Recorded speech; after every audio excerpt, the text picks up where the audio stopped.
Hi guys, nagluluto ako ng monggo. Yan. Tapos, lagyan ko siya ng, ay lalaki naman ang hiwa. Itong big bagnet.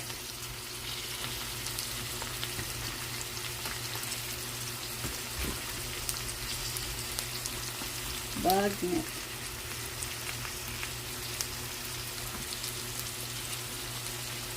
Yan. Halo-halo muna.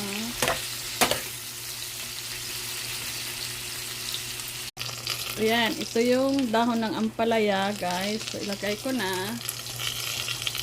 Ayan.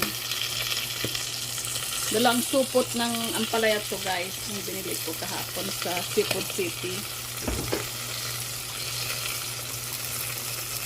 Ayan na siya, guys. So,